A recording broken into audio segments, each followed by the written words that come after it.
ยังไม่ทันสำเร็จเป็นพระอรหันต์พระศาสดาก็จะมาปรินิพพานในราตรีนี้ไม่นานผ่านเลยลาลับลวงไป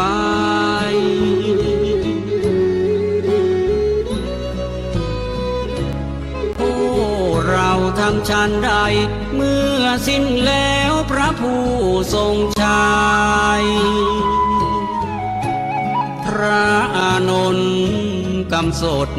น้ำตานองหยดรินไหลด้วยสุดจะฝืนสะอื้นยืนรำไห้โศกาอาลัยน้ำตาหลั่งไหลนองน้ำ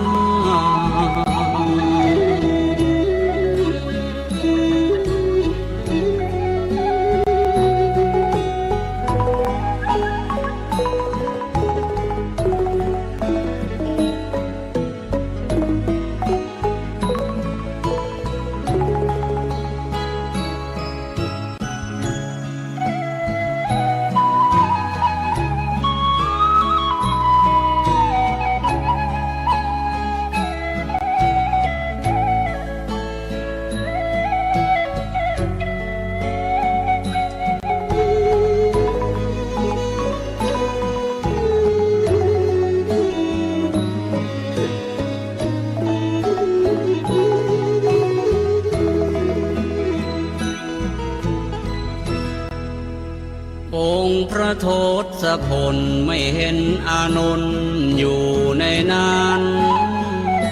จึงตรัสถามว่าอานนท์ไปไหนกันพระภิกษุผู้รู้เหตุการณ์กราบทูลถวายไปว่าท่านพระอานนท์ไปแอบยืนรำให้ฟูงฝ่ายน้ำตาเศร้าระทมมองไม่อกใจนั้นให้เววา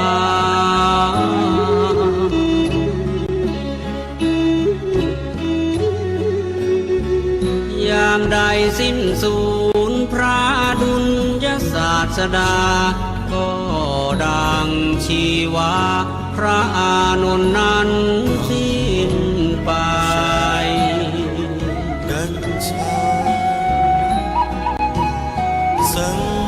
ทราบความดังนั้นครั้นองค์พระทรงชัยให้ตามพระอานนท์มาใกล้แล้วย้ำทำให้ปลอบโยน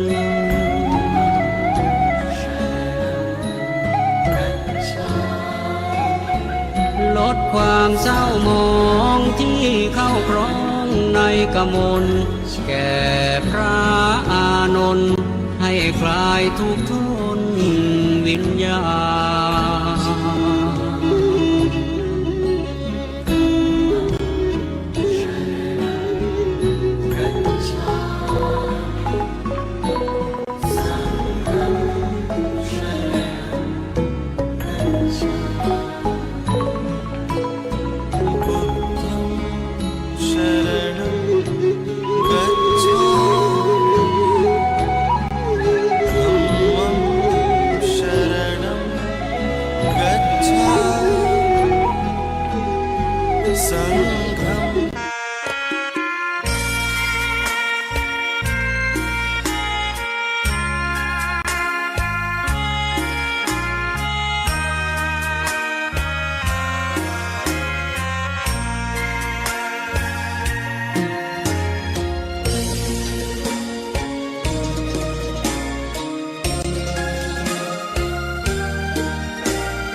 เจ้า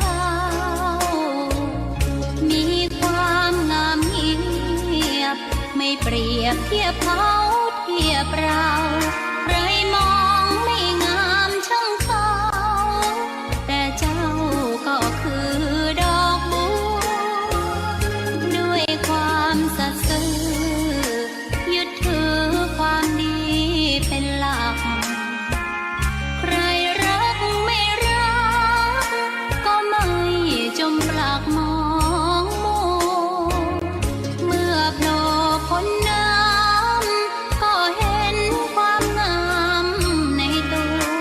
ไม่ยึดติดในต้มชั่วขอเป็นดอกบัวดอกเดียวใครไม่มองว่าบัวงามเด่นแต่บัวก็เป็นดอกบัวทุกวันอย่างนี้ไม่อยากเด่นดังแต่มุ่งหวังในทางเด่นดีเกิดมาเพื่อสร้างบารมีถวายชีพนี้บูชาดอกบัวดอกน้อยเฝ้าคอยคนที่ใจบุญมาโอบเอื้อเกื้อกูลรู้ค่าของบุญเก็บบัวขึ้นมาเพื่อสร้างความดีและเสริมบารมีดังว่าใช้ดอกบัวนี้บูชาพระสัมมาสัมพุทธองค์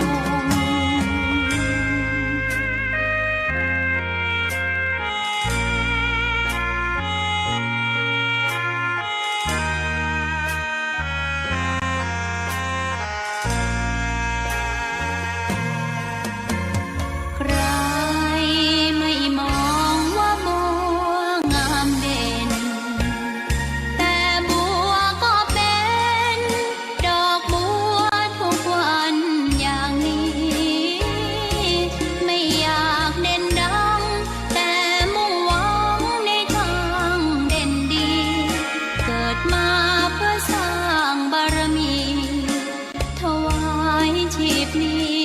บูชาดอกบัวดอกน้อยเฝ้าคอยคนที่ใจบุญมาโอบเอื้อเกื้อกูลรู้ค่าของบุญเก็บบัวขึ้นมาเพื่อสร้างความดีและเสริมบารมีดังว่าใช้ดอกบัวนี้บูชาพระสัมมาสัมพุทธองค์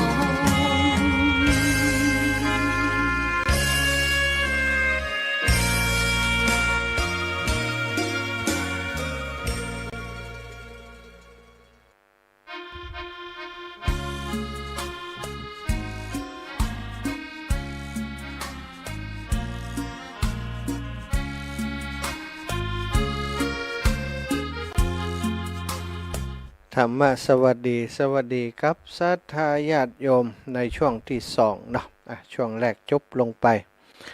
ได้ฟังรายการได้ฟังสารธรรมได้ฟังเรื่องราวดีๆจากท่านอาจารย์สเนกาลงเนาะท่านอาจารย์สเนกาลงก็เอาข่าวที่เปิ้นแต่งเปิ้นประพันธ์เนาะมาอ่านให้ศรัทธาญาติโยมได้รับฟังเรื่องป่อไม้ใจยักษ์นี่กะ เอาคนแก่ให้ไปหลายคนเนาะอินไปตามตัวละครเป็นเรื่องอุปมาอุปไมยเนาะอุปมาอุปไมยจริงๆแล้วก็คงว่ามีไผกล้าเนี้ยนะคนเป็นป่อนี่มันก็ต้องอย่างน้อยมันก็ต้องฮู้กันเนาะมันก็ต้องลวกพ่องนะ อันถ้าขนาดนี้แล้วมันใจคนแล้วนะฆ่าลูกตัวเก่าได้เพราะว่าอยากได้ผู้หญิงคนหนึ่งอีนะมันคงมาใจแต่ว่าเป็นเรื่องที่เป็นอุทาหรณ์ให้คนเขาได้คิดนะความสำคัญระหว่างป่อแม่ลูกนะป่อขาดแม่มันแพ้แตกอีนะขาดป่อเหมือนทอฮักขาดแม่เหมือนกับแพ้แตกคือความสำคัญต่อแม่ขาดป่อนี่ก็เหมือนกับทอฮักกับทอฮักนี่ก็ยังเสาะทอมาทอได้อยู่นะสถาแต่ขาดแม่นี่นักแกเนาะเหมือนกับแพ้แตกแต่ก็บันแน่เสมอไปบางครั้งบางทีนี่ คนที่เป็นป่อบางคนก็ทำหน้าที่เวลาหย่าร้างกับภรรยานี่ดูแลลูกอย่างดีก็มีเยอะเหมือนกันเนาะ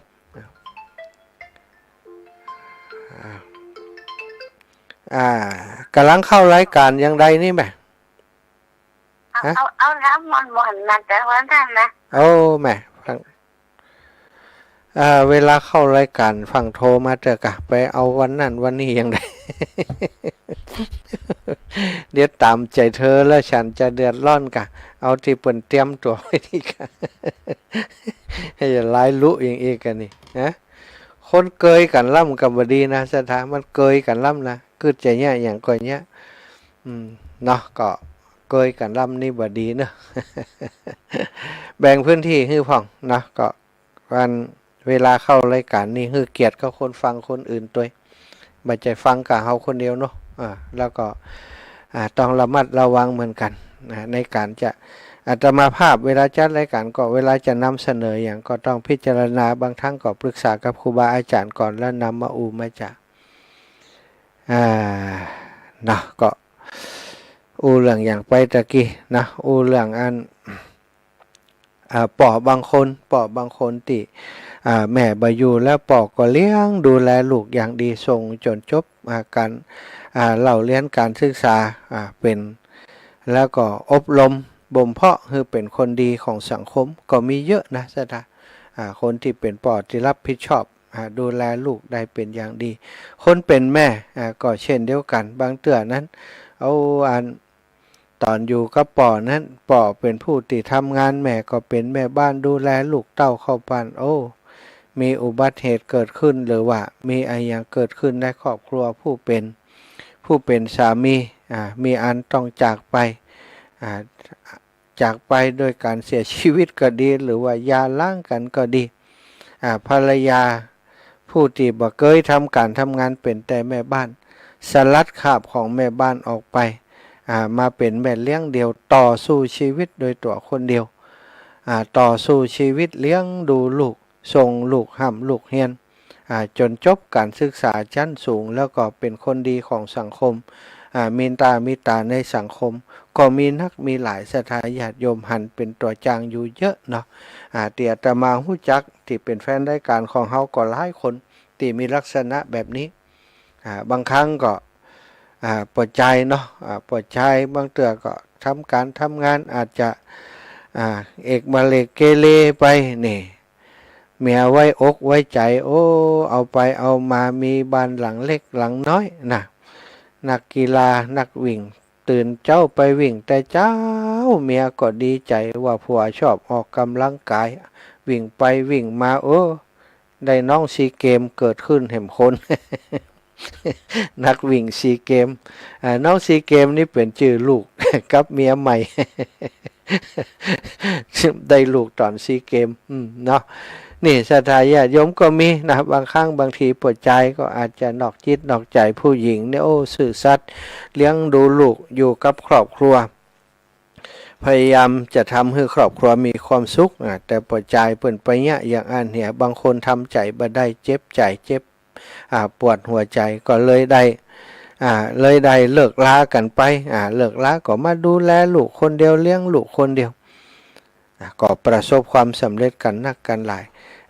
ลายคนนะสถาแต่ก็มีเนาะที่พบปะนะหลายคนหลายครอบครัว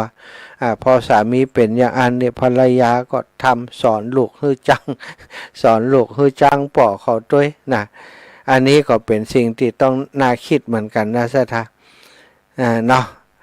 เขาเป็นป่อเป็นลูกกันนะถ้าเขาเป็นภรรยาป่อลูกกันนี่ถึงจะยังได้ก็ตามนะถึงจะยังได้ก็ตามก็เป็นป่อลูกที่มีบุญคุณต่อกันถ้าเขาไปหือท้ายลูกสอนลูกหือรังเกียจป่อจริงๆแล้วละอ่อนนี่ต้องการความอบอุ่นถึงสองฝ่ายตึงป่อตึงแม่เนาะอย่างอีป่ออีแม่ทั้งหลายนี่ค่ะเนาะตึงป่อตึงแม่เขาก็ต้องการความอบอุ่นทั้งสองฝ่ายแต่วันหนึ่งวันใดที่มันบ่ได้อย่างอันโดยเหตุอะไรยังก็แล้วแต่เนาะจะเป็นการยาล้างจะเป็นการตายละกันก็ดียาล้างนี่ส่วนใหญ่ก็จะมีปัญหาติดตามมาก็คืออย่างที่บอกเนี่ยถ้าป่อใจเลี้ยงลูกเนี่ยก็เลี้ยงลูกพยายามบอกลูกถึงความบดีของแม่ที่ทำให้ต้องเลิกลากันพ่อแม่มันเป็นอย่างอี้นะเป็นอย่างอี้นะเป็นอย่างอี้นะเนี่ยสัตว์เท่ากับว่าไปเอาความทุกข์เอา ความทุกข์ความบ่สบายใจไปฝังไว้ในจิตใจลูกเอาสิ่งที่บ่ดีเอาความแค้นความเกลียดแค้นชิงชังไปฝังอยู่ในจิตในใจลูกทำให้เขาจังแหม่ทำให้เขาจังเปาะสิ่งเหล่านี้เป็นสิ่งที่อันตรายเนาะเป็นอันตรายเป็นสิ่งที่จริงๆแล้วก็คือบ่ควรทำเคยหันเคยหู้เคยได้ยินแล้วก็เคยหู้จักคนที่ทำอย่างอันที่ทำอย่างอันพอได้บ่ด้วยเหตุผลก้นได้นะบ่ได้หู้รายละเอียดลึกซึ้งสำหรับการแยกทางของเขาและภรรยาเอาลูกมาเลี้ยงพอเลี้ยงลูกไปก็เล่าเรื่องของแม่เนี่ยให้ฟังแม่บ่ดีอย่างอันอย่างอีบ่ให้เข้ามาบ้านบ่ให้แม่เข้าบ้านมาหาลูกมาเยี่ยมลูกก็ได้ติดต่อลูกก็ได้ทุกช่องทางบ่ว่าจะเป็นจดหมายบ่ว่าจะเป็นโทรศัพท์ห้ามโทรหาแม่ห้ามแม่โทรหาถ้ามากดตายอย่างเดียวสถานเดียวอย่างอีก็มีนะทำให้ลูกนะพอก่อจากการที่ได้สัมผัสกับลูกเขานี่ปรากฏว่าลูกนี่เป็นคนซึมเศร้าสถานแล้วก็ชอบทำร้ายตัวเองแล้วก็เป็นคนที่มีเก็บตัวเป็นเก็บตัวลักษณะเก็บตัวเป็นโรคซึมเศร้าไปอันนี้ก็น่าเป็นห่วงเนาะถ้าเป็นอย่างอีแล้วก็ประสบการณ์อีกส่วนหนึ่งเนาะก็คือเคยมีหารคนที่เปิ่นมีปัญหาเปิ่นมาปัญหาลักษณะเดียวกันเนี่ยแต่ว่าเปิ่นสุดท้ายเปิ่นมาเป็นเปื่อนกันนะซะท่าพอเลิกลากันไปแล้วคบหากันเป็นเปื่อนเป็นพี่เป็นน้องไปมาหาสู่กันอยู่แต่ว่าบ่อยู่ด้วยกันเป็นครอบครัวแบ่งเวลาให้ลูกแบ่งเวลากับครอบครัว ตึงป่อตึงแม่เนี่ยนะอยู่ด้วยแม่พ่องอยู่ด้วยป่อพ่องเนี่ยเปลี่ยนกันดูแลอันนี้ก็ถ้าทำอย่างอีได้แสดงว่ายังเป็นคนที่มี มีจิตใจดีอยู่นะมีจิตใจที่ดีงามเพราะถ้าเฮาทำอย่างอีเนาะลูกมันก็จะเกิดอย่างอาสาทามีป่อนะถ้าฟังเรื่องบดีของป่อติ๊กเนี่ยลูกมันก็จำม่วนใจแล้วเอาไปเอามาอาจจะจังป่อคือการจังป่อกัน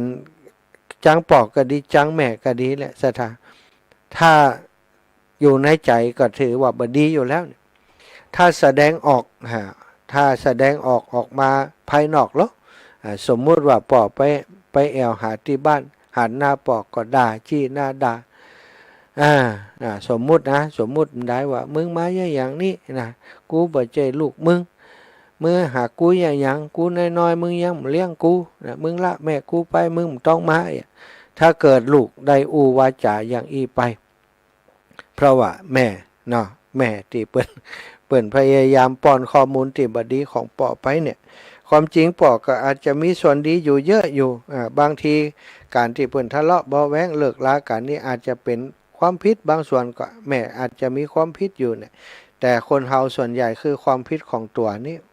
มองบ่ค่อยเห็นแต่ความผิดของคนอื่นศรัทธาญาติโยมลองคิดพออีป่อยแม่ลองคิดพอถ้าลูกเฮาก็ดีหลานเฮาก็ดีมีพฤติกรรมอย่างนั้นเนาะเฮาสบายใจคะเนาะได้ฟังคำอู้ของเขาได้หันกิริยาอาการของเขาบางคนถึงกับทำร้ายทุบตีผู้เป็นบุพการีจากการที่ถูกใส่ข้อมูลป้อนข้อมูลที่บ่ดีไปก็จะทำให้ลูกของเฮาหลานของเฮาคนที่เฮาฮักนั้นมีบาปมีกรรมติดตัวซะท่ามีบาปมีกรรมติดตัวของเขาไปทีนี้ต้องมาย้อนมองว่า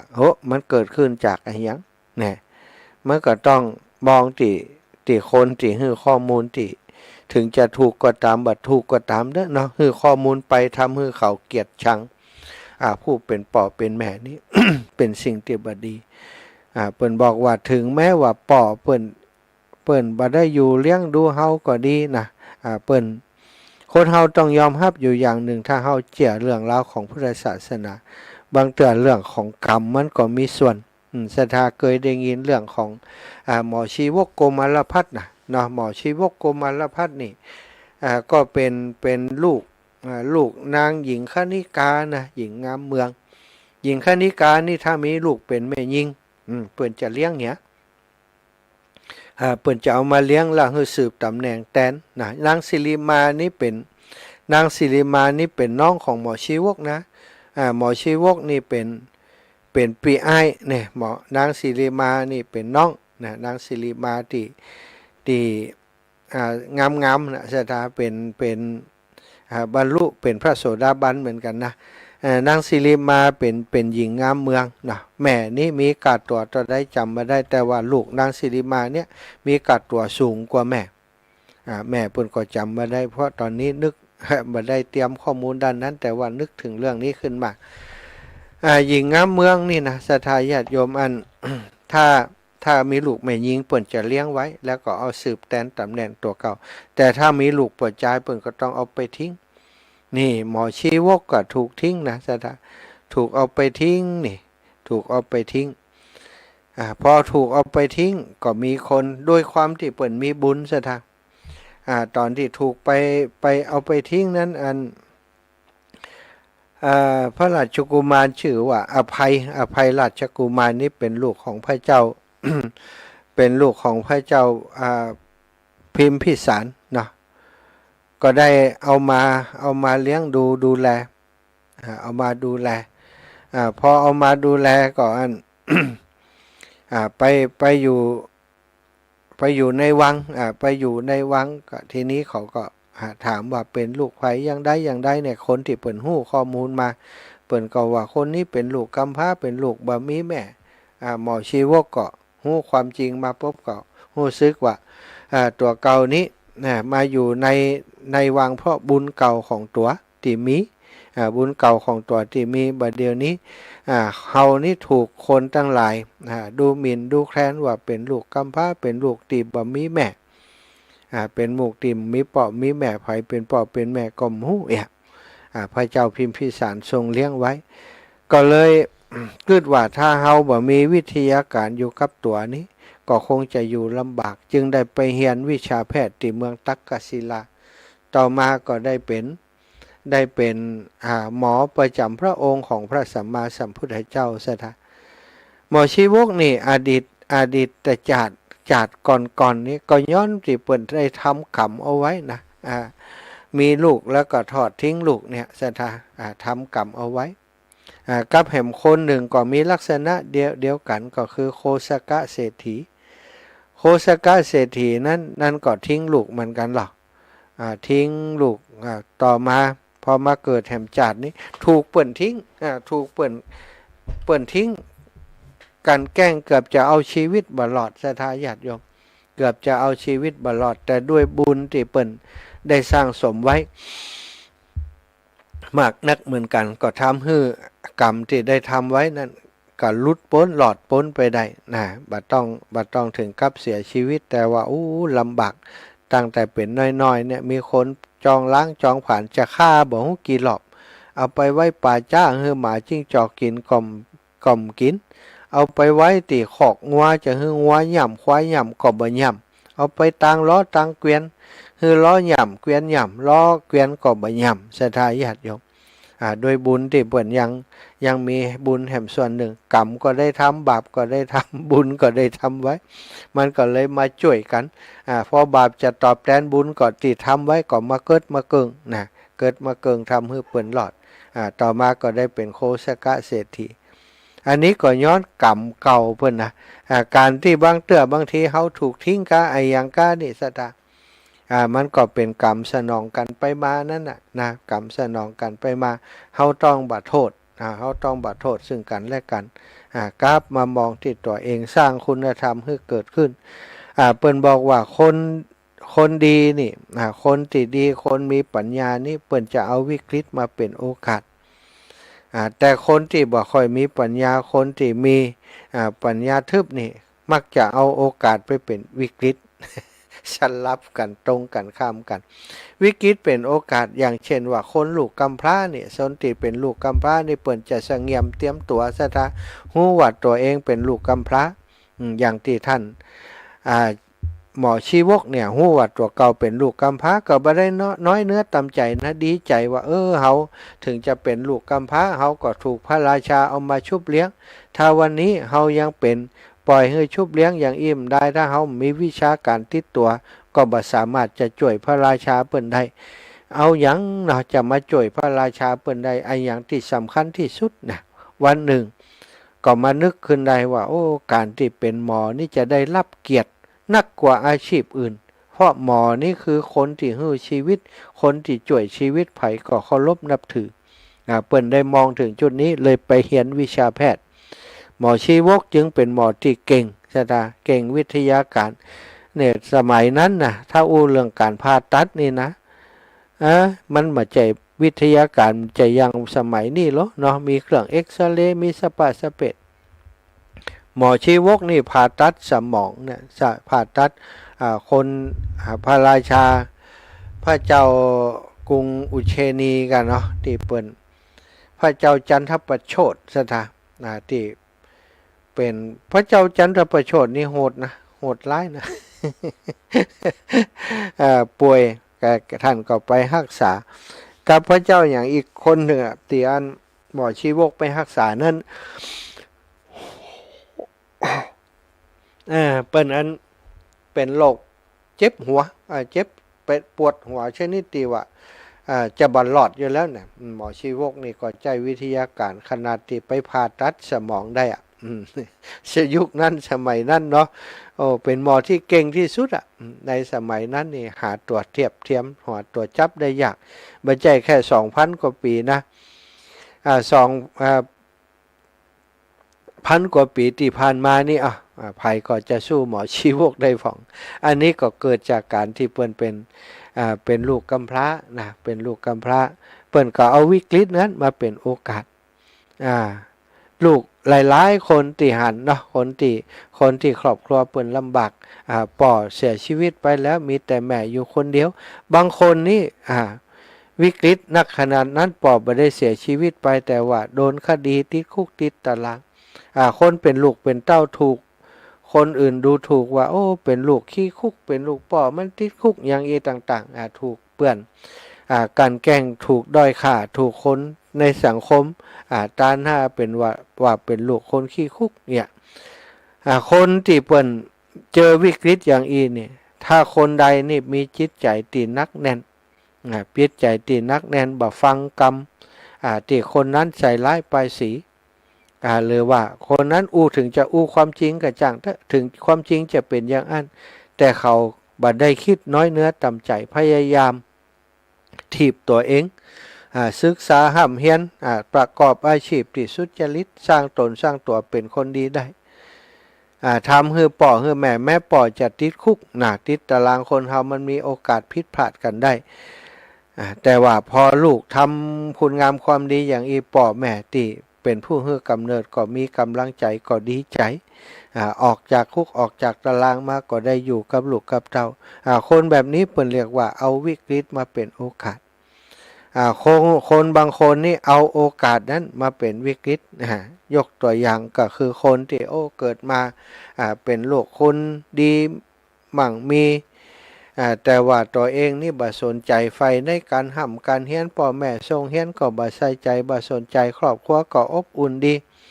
ครอบครัวมีทุกสิ่งทุกอย่างปล้นเปอทุกอย่างนะแต่ลูก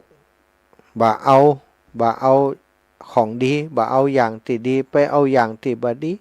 ไปคบเปื่อนที่บ่ดีไปติดเหล้าติดยาติดผู้หญิงติดเกมติดหยังต่างๆติดการพนันเอาไปเอามาทรัพย์สินที่ป่อมีอยู่แม่มีอยู่หมดสิ้นบ่มีกลายเป็นคนจนคนอนาถาเพราะลูกเพราะเต้าไปคนนักนะสถานคนเช่นนี้เพิ่นเรียกว่าเอาโอกาสที่ดีมาเป็นวิกฤตทำให้ตัวเองมีวิกฤตในที่สุดอย่างที่เรื่องของลูกเศรษฐีเนาะสถานเศรษฐีนั้นคิดผิดตั้งแต่ป่อกับแม่มาละพ่อแม่บอกเขามีลูกคนเดียวทรัพย์ของเขามีถึง800 ล้าน80 โกฏ800 ล้านลูกเขาต้องเดือดร้อนอย่างใจตั้งปีตั้งชาตินี้ไปแหมชาติหน้าก่อมมดเสี่ยงแหละว่า มันต้องให้ลูกไปลำบากไปห่ำไปเฮียนแม่มันปล่อยมันอยู่บ้านนี่มันต้องเงี้ยอย่างมันต้องเฮียนอย่างมันทรัพย์สินมีปเลอะเดือดร้อนอ่ะเลยมาให้ลูกไปเฮียนพอละอ่อนมันได้เฮียนมันก็มีเปื่อนนี่เนาะแต่ถ้าเปื่อนไปเปื่อนที่บ่เฮียนนะกะคนที่มีเปื่อนคนที่ไปเฮียนเขาก็มีเปื่อนที่เป็นบัณฑิตเปื่อนที่มีการศึกษาเปื่อนที่ไปห่ำไปเฮียนหมอนิ่มมีเปื่อนที่ไปห่ำไปเฮียน มีเปื่อนแต่เป็นขี้เหล้าขี้ยานักเลงหัวไม้ก็ไอ้อย่างกันนี่เปื่อนกินเหล้ามันก็จะปามันไปไหนสถานมันก็ปาไปกินเหล้าด้วยมันนะลูกเศรษฐีที่นี้ทีแรกก็เป็นคนดีกะเป็นคนดีไปแอวไปปะใส่หมูขี้เหล้าขี้ยาหมูขี้เหล้าขี้ยาหู้ว่าหมอนี่มันเป็นลูกเศรษฐีหรอแล้วมันเป็นคนที่บ่ห่ำบ่เฮียนหนังสือมันเป็นคนที่จุง่ายพวกนักเลงสุราก็สรรเสริญเยินยอโอ้ลูกเศรษฐีท่านนี่รอเราเอาการท่านนี่เป็นเศรษฐีมีราศีของเศรษฐีตั้งแต่หนุ่มแต่น้อยเนาะท่านทำมีทรัพย์มากมายโอ้สบายแต่ผมนี่เกิดมาเป็นคนยากคนจนท่านนี่เป็นคนมีบุญนะชมปะได้ก็ชมลูกเศรษฐีอย่างอีชมเข้าลูกเศรษฐีพอปะหมู่นักเลงขี้เหล้านั้นก็แวะอูจากับเขาอูไปอูมาหมู่นักเลงขี้เหล้าก็เอาเหล้าเขาหล่อซะทะท่านเคยกินอันนี้ก็เท่าน้ำสุราบานนี้กินแล้วจื่นบาน ม่วนขนาดนี้นะลูกเศรษฐีมันได้ห่ำได้เฮียนมาหรอกซะทะเปิ้นบ่ได้สอนศีลสอนธรรมคือมันหรอกมันได้เฮียนหู้อย่างมากพอโดนชักชวนอย่างอันก็ลู่ไปโดยเปิ้นนะลองพอละมันเป็นยังไงลองจิ้มพอทีแรกเขาก็ให้กินน้อยๆนี่ก็จิ้มน้อยๆปรุงรสให้อร่อยเฮียเนาะผสมนั่นผสมนี่โอ้กินเข้าไปเข้าท่าด่ะเหมาะกินไปกินมาซะจ้ะเมาได้ที่ละกำนี้เอาละโลมามีเท่าไรเอามามีเท่าไรเอามาเอาไปเอามาอีกกินเท่าใดกำปอละกำนั้นเอาเป็นพวกขี้เหล้าไปเลยไปละกูแต่ไปตรวจงานกับปอกับแม่ไปดูการค้าการขายพอไปติดเหล้าเหี่ยบ่เอาล่ะติดเหล้าพอไปติดผู้หญิงแฮมนี่พ่อลูกเศรษฐีมันมีตังค์ล่อไอ้หมู่เปื่อนมันก็จวนไปกะโอ้กินเหล้านี่บ่ม่วนปะไปอันห่อนั่งลมดีกว่าไปกินตั้งปุ่นลูกเศรษฐีมันมีตังค์หรอมันก็เต็มที่แล้วกันซะท่าไปเลี้ยงเปื่อนฝูงตีอันร้านเหล้าร้านยาจนสตังตีป่อแม่มีก็ล่อยหล่อลงไปต่อมาป่อแม่ได้เสียชีวิตไปความที่เขาบ่ได้ห่ำได้เฮียนน่ะมีโอกาสจัดดีบ่ได้ห่ำได้เฮียนเลยบ่ฮู้ลักในการบริหารทรัพย์สินของป่อแม่มัวแต่กินเหล้าเอากินยาอย่างเดียวหมู่คนใจกาหมู่พนักงานบัญชีกาอย่างกาต่างๆที่ดูแลทรัพย์สินเขาก็พอแล้วเจ้านายนี่บอกฮู้เรื่องอย่างสักอย่างตึงวันขอแต่ทรัพย์บ่ได้หาทรัพย์มาไว้เลยถ้าอย่างนี้บ่มีทรัพย์สินแน่นอนหมู่นั้นเขาก็ลวกเขาก็แมทเอาไว้ผ่องยักยอกยักย้ายถ่ายเทไปผ่องเอกสุดท้ายมาป้อมมีอย่างเหลือทรัพย์สินในครั้งที่ตัวเก่ามีตึงคนลักเอาไปผ่องตึงอย่างผ่องตัวเองบ่ฮู้ใจไปตัวใดกับบ่ฮู้บ่ได้จดจานไว้มดแซดสาธาพอมดแซดเนี่ยอย่างใดมีทรัพย์สินอย่างขายมดขายบ้านขายที่ดินขายอย่างมดเกี่ยงสุดท้ายบ่มีตีจะสุกหัวนอนไปสุกนอนตีข้างบ้านเปิ่นมีตีห่มตีเงาตีไหนไปนอนตามห่มตามเงาบ่มีอย่างจะกินก็ไปขอทานกินสถาญาติโยมได้บางวันก็ได้กินบางวันก็ไม่ได้กินป่อเปิ่นว่ามีทรัพย์สินมหาศาล800 ล้านมันใจถึงจาดก็หมดไปถึงจาดอย่างสกรรมสถาทรัพย์สินหมดหมดเพราะความเมาความอย่างต่างๆอันนี้เสียตั้งแต่ป่อแม่ความคิดของป่อของแม่ที่สั่งสอนลูกบ่เป็นคิดว่าลูกบ่จำเป็นต้องมีการศึกษาก็ได้เพราะมีตังค์นักอยู่แล้วเฮียนมาก็มาเพื่อจะประกอบอาชีพการงาน แล้วก็หาสตังค์อันนี้สตังค์มีให้มันเรียบร้อยแล้วมันต้องให้มันไปลำบากสุดท้ายความคิดของพ่อแม่อย่างนั้นเนี่ยทำให้ลูกลำบากมีโอกาสจะดีโอกาสก็คือเป็นลูกเศรษฐีจะห้ามจะเฮียนที่ไหนก็ได้เฮียนที่อาจารย์เก่งๆก็มีเยอะแยะแต่ก็คือบ่เฮียนบ่ให้ลูกเฮียนเลยกลายเป็นสุดท้ายมาก็ฆ่าลูกตัวเก่าด้วยการที่เขาบ่มีการศึกษาคนนี้ก็คือพอไปอยู่ตามบ้านตามจ้องอาศัยอยู่ที่บ้านคนอื่นเปิ่นไล่นี่ก็ไปนอนเหี่ยตามศาลาต่างๆศาลาเปิ่นก็ยังมีศาลาอย่างบ้านเฮานี่ค่ะศาลาข้างต่างนี่เดินธุดงค์ปะประจำสถาถ้ามีเสื้อผ้าเขาอยู่หันห้ามนอนเด็ดขาดเพราะจะมีเจ้าของมันจะมีผู้หมู่คนจรจัดคนมีที่นอนมันมานอนศาลาข้างต่างนี่นอนไม่ได้นะพระธุดงค์นี่ต้องไปนอนในป่าไปนอนป่าจ้าไปนอนที่ปลอดภัยศาลานี่อันตรายเพราะมีพวกขี้เหล้าขี้ยาพวกนักเลงอันธพาลนี่ไปนอน ต้องหู้นะถ้าหู้นี่เอาตัวมาหลอดเหมือนกันอย่างนายคนนี้ค่ะนายอันธพาลคนนี้เนี่ยคนอันธพาลแปลว่าคนมีพญาเนาะไปนอนที่ศาลาพอดีว่าคืนนั้นหมู่โจรเขาจะไปป่นที่บ้านเศรษฐีแห่งหนึ่งไปหันหมอนี่นอนอยู่โอ้พอแล้วก็จำได้ว่าเป็นลูกของเศรษฐีบ้านนู้นที่อันเป็นนักเลงสุราจนสุดท้ายมิติอยู่ที่อาศัยหมู่โจรหมู่นั้นมันคิดแผนได้อย่างหนึ่งก็คือต้องการเอาหมอเนี่ยเป็นเหยื่อล่อคือโดนจับใช่ไหมเขาจะได้รอดเนี่ยก็ไปจุหมอนี่ค่ะโอ้ท่านอยู่ที่นี่ท่านทำอาชีพอย่างบ่มีอาชีพอย่างผมมีความรู้ทำอาชีพอย่างก็ได้ผมเป็น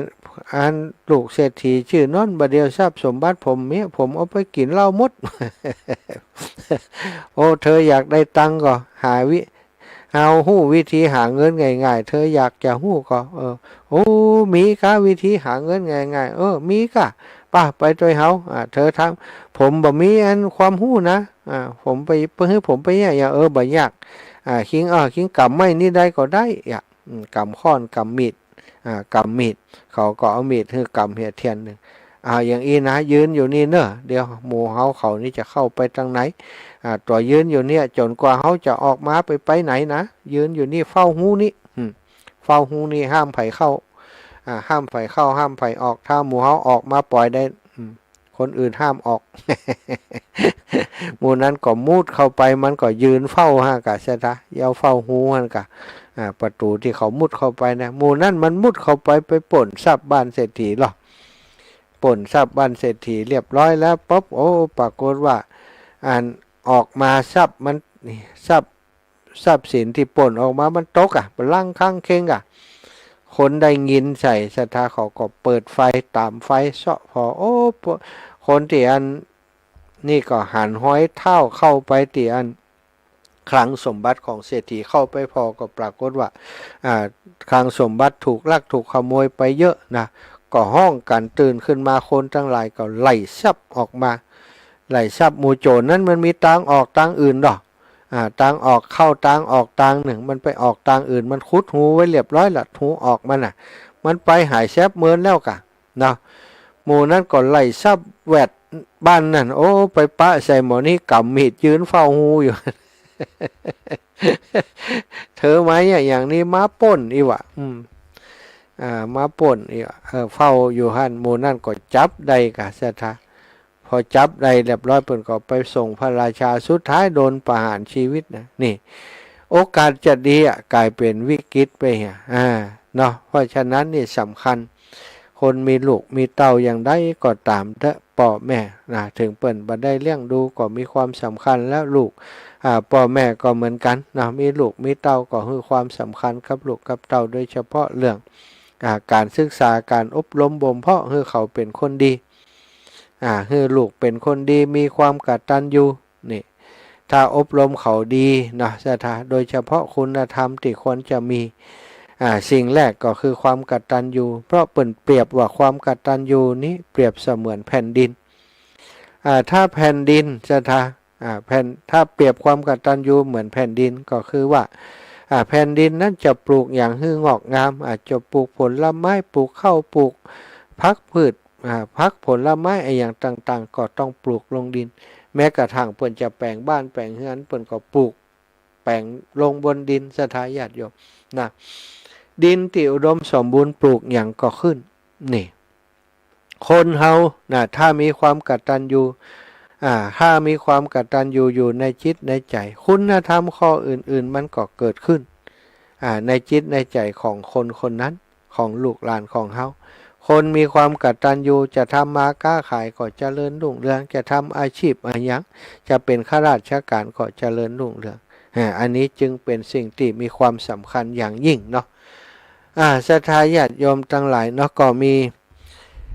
กิจกรรมที่หมู่เฮาทั้งหลายตั้งตารอคอยกันเนอะที่จะไปแอวกันที่พระจังหวัดนครพนมในวันที่23 24 25เนาะตอนนี้อาตมาภาพก็ได้ติดตามความเคลื่อนไหวของตังพุ่นหันเปิ้นจัดเตรียมสถานที่ต่างๆสถาวัดวาอารามต่างๆของเปิ้นได้มีการพัฒนา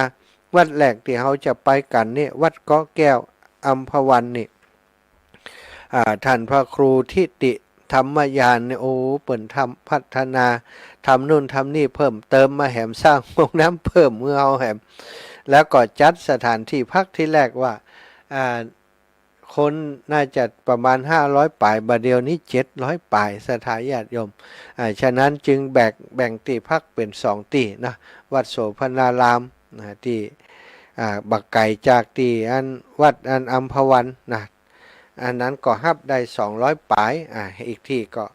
ฮับได้อีกส่วนหนึ่งนะอันนี้ก็แยกย้ายกันส่วนศรัทธาญาติโยมบางคนว่าอีแม่บ่สะดวกนะพักด้วยกันหลายถ้าคณะใดกลุ่มใดที่ต้องการจะพักเองต่างหากนะก่อยรอฟังจากครูบาอาจารย์นะเปิ้นจะมีข้อมูลจากตั้งพุทธนะคุณโยมคุณครู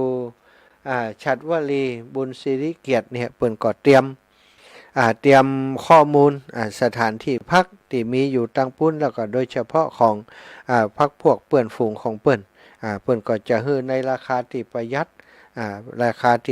เพราะว่าเฮาไปแสวงบุญเนาะบ่ได้ไปแอวแบบสนุกสนานหยังเปิ้นก็พยายามประสานงานตอนนี้เปิ้นก็ส่งรายละเอียดมาพอสมควรก็เดียวถ้ามีเวลาอื่นเนาะก็จะได้ชี้แจงบอกให้กับศรัทธาญาติโยมได้รับทราบมีที่ในพ่องศรัทธาญาติโยมที่ต้องการที่พักเป็นพิเศษบ่อยากจะพักแบบลูกทุ่งแบบหมู่เฮาทั้งหลายที่ไปนอนด้วยกันเป็นหมู่เป็นจุ้มนั่นก็สามารถมีทางเลือกได้เนาะบางคนมันเป็นเรื่องเกี่ยวกับสุขภาพศรัทธาบางคนเป็นคนที่รับยากก็มีปัญหาหยังเปิ้นสามารถดูแลตัวเองได้ก็บ่ได้บังคับกันขนาดที่ว่าจะต้องนอนด้วยกันอย่างเดียวกับไปนอนที่อื่นได้อย่างใดนี่นะบ่ถึงขนาดนั้นเนาะก็ดูแลตัวเองกันได้อยู่แล้วเพราะศรัทธาญาติโยมทั้งหลายส่วนใหญ่ก็คนเฒ่าคนแก่ที่มีความพร้อมในหลายๆด้านอยู่แล้วบางคนมีภาวะผู้นำอยู่เต็มตัวอยู่แล้วก็ไม่ได้เป็นห่วงด้านนี้อีกวัดหนึ่งก็คือวัดสวนวัดป่าสวนธรรมะส่องใจบ้านหนองแสงเนาะตำบลนาแต้อำเภอคำตะกาจังหวัดสกลนครอันนี้ท่านอาจารย์คมสันพระอาจารย์คมสันธนศักโขนี่ก็ครูบากอบนี่เตรียมปรับตางไว้คือรถจอดซะดาหมู่เฮานี่ดับปิงเย็นวอยอยู่นี่ก็คือเตรียมงานกัน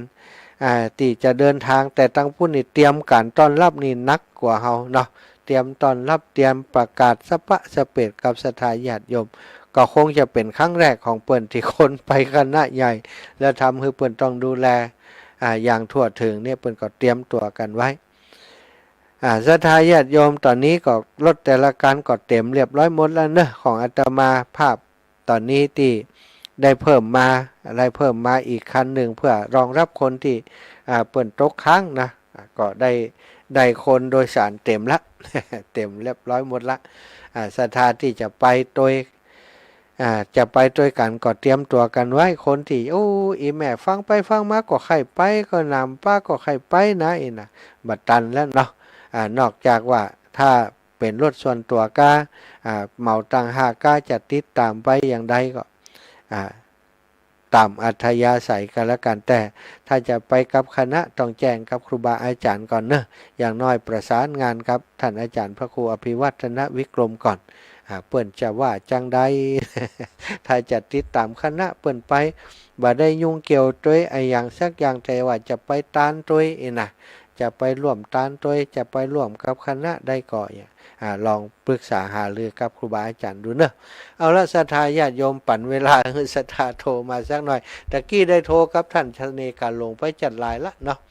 ก็ตอนนี้ก็แบ่งเวลาคือประมาณ 7-8 นาทีกันแล้วกัน0808844173เนอะ0808844173โอ้กำลังเปิดเครื่องใช่ไหม เนาะตะกี้มีคนเปิ่นโทรมาอันก่อนที่จะก่อนที่ตอนที่อาตมากำลังเข้ารายการกำลังอู้อยู่ก็เลยว่าโอ้เดี๋ยวคนนั่นจะโทรมาคนนี้จะโทรมาเห็นมั้ยก็เลยหลวดปิดไว้เห็นเนาะตอนนี้กำลังเปิดเนื้อฟังเถอะ ถ้า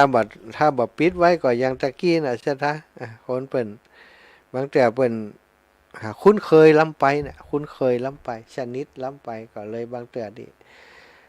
อาจจะอยากจะเอาอย่างอันก็บอกเลยอยากจะเอาอย่างอีกก็บอกเลยมันได้เนาะจะเลินปอนสาวสะเมิงสาวเมื่อ70 ปีวันผูกกับท่าฟังแหมเนอะ ตี3มาอยู่ไปอยู่ตี3ก็เดี๋ยวจะนอนละนอนเหี่ย 3-4 ชั่วโมงเลี้ยงลูกนี่ไม่เหมือนคนอื่นเนอะอ๋อดีละลูกนี่เลี้ยงลูกคนเดียวได้จบเอกนะพอละดีละพอดีละแล้วก็อันนะด้วยต้องไปหาพ่อให้พระเจ้ามันเจ้าเลี้ยงนะแล้วก็ไม่อุ้ยว่าพ่อเป็นผู้ให้กำเนิดเนาะอากาศมันจะชื่อเหมือนคนอื่นได้ที่เจ็บแต่เนาะไม่ใช่เขาเรื่องลูกกับป่อคนละเรื่องกับเขาเนาะเขาต้องว่าโทษเปิ้นถูกต้องละดีละเนาะก็เป็นเข้าใจพ่อผู้ให้กำเนิดแม่บัถือเนาะไปหาเพื่อนเนี่ยเดี๋ยวนี้ก็อยู่กรุงเทพแล้วทำงานกรุงเทพดีละสาธุแม่เป็นกำลังใจนะปั่นกันคนหน่อย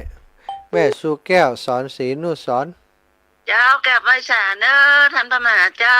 แม่ฟังเมื่ออาจารย์ชเนกันหลงอันเนอโทรบัดดอนเพื่อนตะกี้ละเจ้าแม่สุเกียวศิลพรสิทธิ์เตี้ยมันหงละปูนเนอฟังชัดเจนไปเลยเด้อท่านพระมหาเจ้าแม่18.75วันโอ้ยต้อง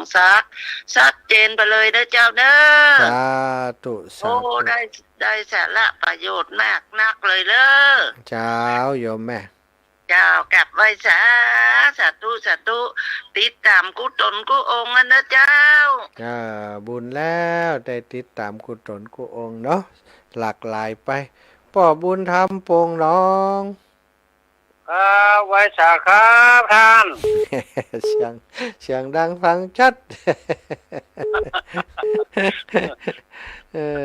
สบายดีในโทรหากันเนาะนั่นกะเมินแต่ขี้ปวนานประเสริฐโทรกับตันฮับชะกำ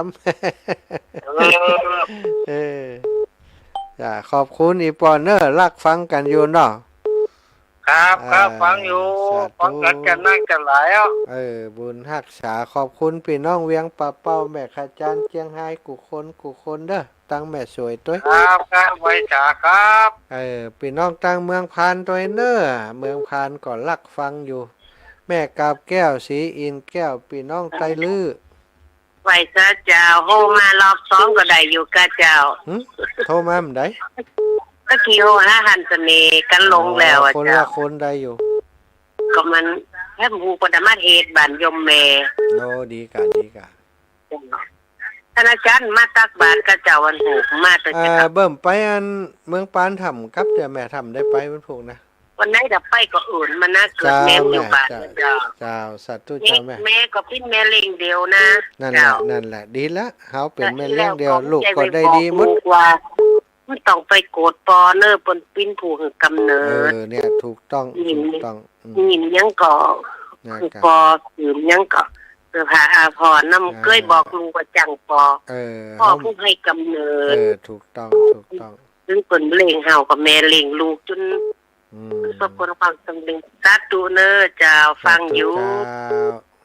อ้าวป้อน้อยสมเพชมาแล้วภูเวียงครับผมหินยังก่อวันก่อนได้ฟังอยู่เนาะอาจารย์ครูบาอาจารย์จากต่างงานเมืองน่านครับผมได้ฟังครับนะเด็กก็กำลังจะประสานกับเปิ้นให้ประจำตั้งแต่1 ถึง 7เนี่ย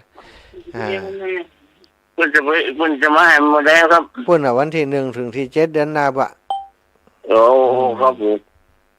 วันใดหมู่ว่ารอฟังอยู่เนาะจ้าครับรอฟังอยู่โดนจุองจ้าป่อขอบคุณอีป่อหลายๆเนอะครับผมตูพี่น้องเมืองน่านทุกคนด้วยป่อน้อยสมเพชเป็นตัวแทนมาแล้วพี่น้องตังงาว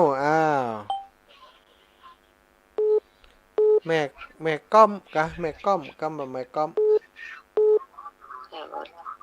โอ้เยี่ยมปั๊มจ้าโอ้นมัสการเจ้าท่านอันตีเสื้อตีถ้าหากว่ามันตีนี่โยมยายก้อมน่ะเงาหนาเจ้าเจ้าถ้าหากเสื้อถ้าเปิ่นบอกกุ้มบอกปอก็เอาเฮ้อเปิ่นไปเลยก็ได้เลยเป็นอย่างเนอะโอ้ดีกะเดี๋ยวถ้าโยมย้ายบ่ได้ไปล่ะเอาอันแต่โยมย้ายจ่ายอยากไปเฮ้อมัวเฮาแล้วพระอาจารย์เรียบร้อยหมดแล้วเนอะเจ้าได้กะเตอเราที่เขาใช้แล้วกะว่าเล่นได้ไกลแม่สั่งแล้วก็ต้องได้จัดตุ้นแน่พี่น้องต่างเมืองเงาพี่น้องต่างเมืองเงานี่โยมแม่รักฟังอยู่แม่ครูอาลีพันธ์ศรีวิริยะไมให้สาท่านมหาเจ้าเจริญพรพี่น้องแจ่ซ่อนเมืองปานเจ้า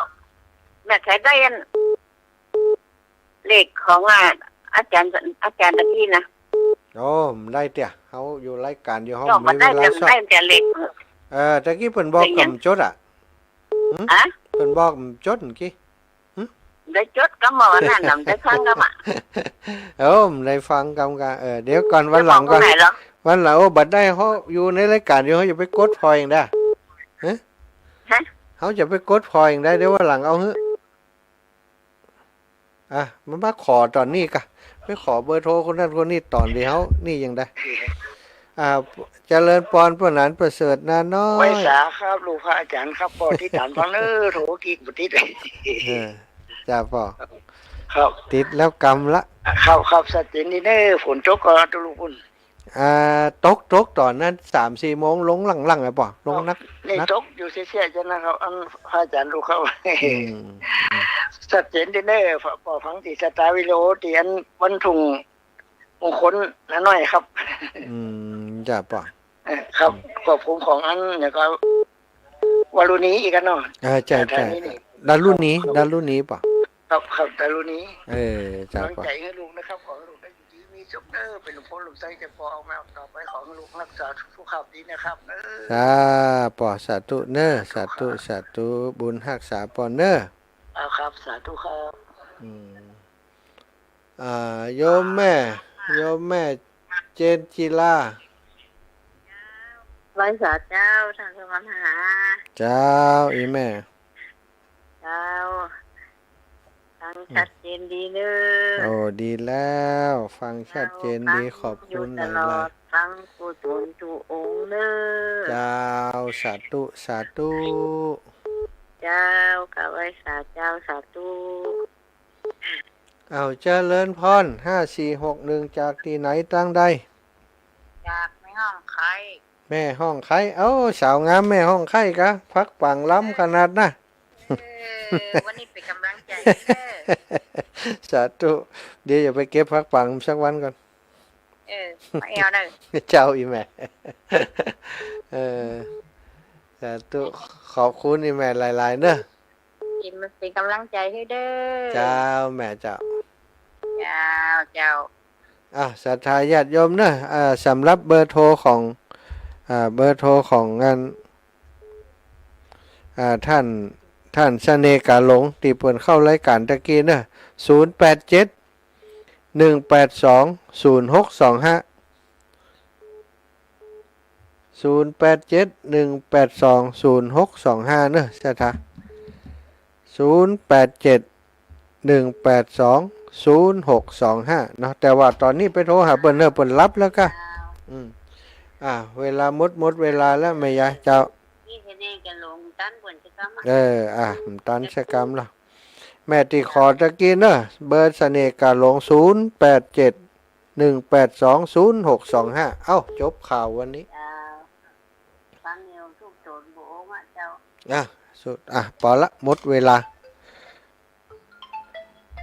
ศรัทธาญาติโยมเวลาหมดเวลาก็จะนำรายการจากลาศรัทธาไปด้วยเวลาเพียงเท่านี้เนอะ